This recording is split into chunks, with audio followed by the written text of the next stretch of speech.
I'm Emily Bailin Wells. I'm a doctoral student at Teachers College, Columbia University in the Communication Education program. I'm also a teacher educator and a consultant in curriculum content for the Media Spot.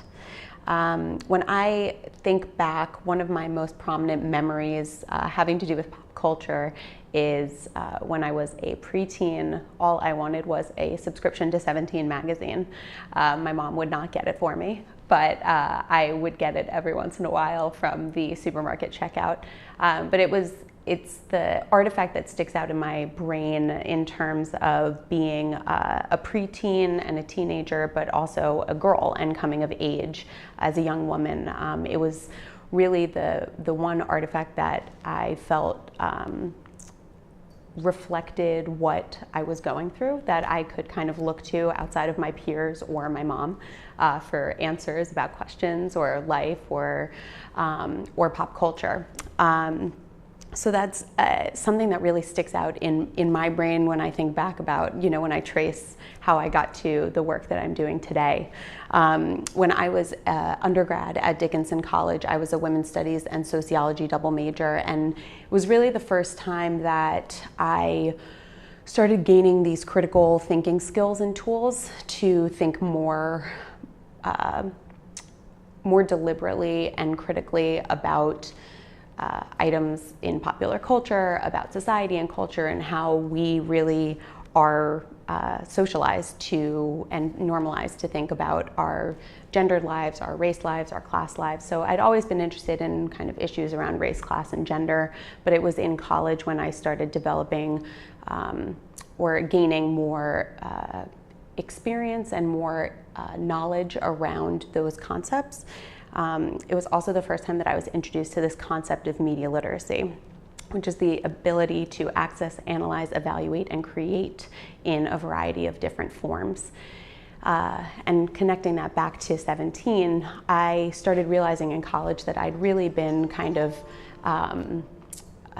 passively consuming the content in pop culture when I was a teenager. And when I was introduced to this concept of media literacy, it's really about critically thinking and asking critical questions of the media that we consume. And this was a groundbreaking idea to me, that this notion that you could push back on and ask questions about the ads that you were exposed to, the articles that you were reading. At that time in the 90s, that was, we didn't have social media, so it was really, for me, magazines are really the medium that stick out for me. But I started thinking about, what if I had known that I could push back and ask questions of media artifacts when I was a teenager or a preteen? And that was really groundbreaking for me. I started thinking about the fact that I wanted more young people, and specifically young women, to know that they could not only ask questions of the media, but also create their own media in terms of speaking back to images and messages that they didn't feel represented them or that they agreed with. So that's kind of what started me on this path of being really interested in girls and young women and their relationship to popular culture and how big popular culture is in our society, and the importance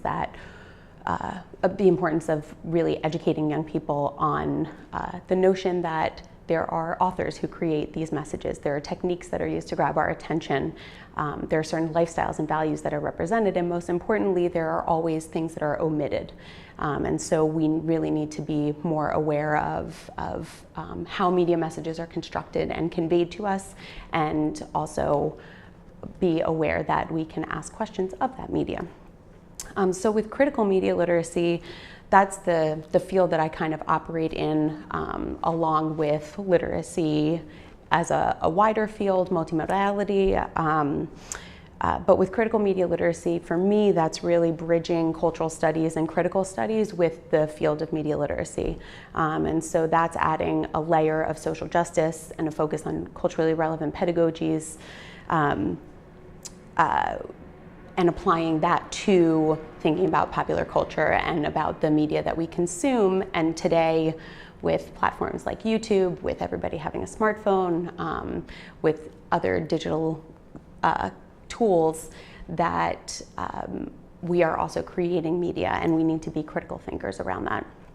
So for me, the big piece of critical media literacy work and education is this recentering and central location of young people's voices and perspectives and lived experiences at the center of this work. Very often in education, in schools of education, in teacher training programs, we focus a lot on the information that teachers need to have going into classrooms, the knowledge that they hold. And I'm a very firm believer and advocate of kind of dismantling that a little bit and encouraging teachers to view their students as incredible knowledge holders and bearers of experience and perspectives that are really, really key to not only engaging young people in classrooms, but also to building trust and respect amongst teachers and their students. We see a lot, oftentimes media literacy is conflated with technology. So in the consulting work that I do, I work with educators, teachers, classroom teachers, mostly in K-8 schools, work with students as well as administrators to integrate media literacy concepts and media literacy and digital literacy skills into everyday practices that teachers and students can engage in. But we are also very oftentimes mistaken for the technology group that's coming in to solve Google problems.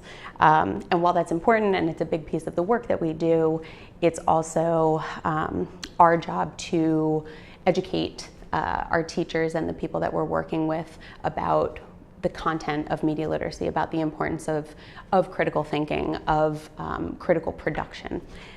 There was a shift in the field of media literacy. There's been a shift in the last 30 years or so from kind of this protectionist stance that was really about protecting students and young people from dangerous messages, from problematic images. And there's really been a shift in the last 15 to 20 years to more of an empowerment stance. So as opposed to turning the TV off, there's really a movement more towards co-watching something with your child or with your student, engaging in conversations, not shutting things out that inevitably are going to come into one's life and into the conversation.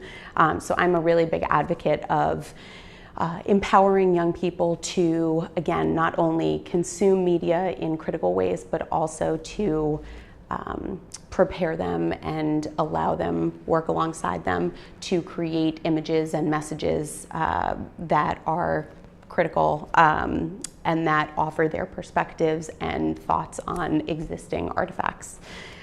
It's really an opportunity for young people to voice their opinions.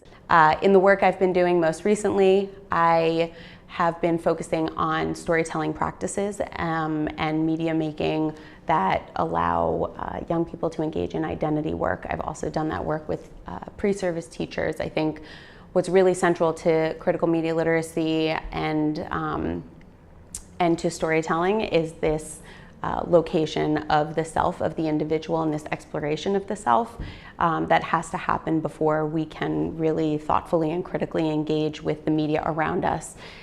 There is work that we can do in terms of understanding our identities and how we read the word in the world around us. And so I use media making as a critical practice for young people as well as pre-service and in-service teachers to first think about themselves and think about their stories, and to then build on and engage with the media and the world around them.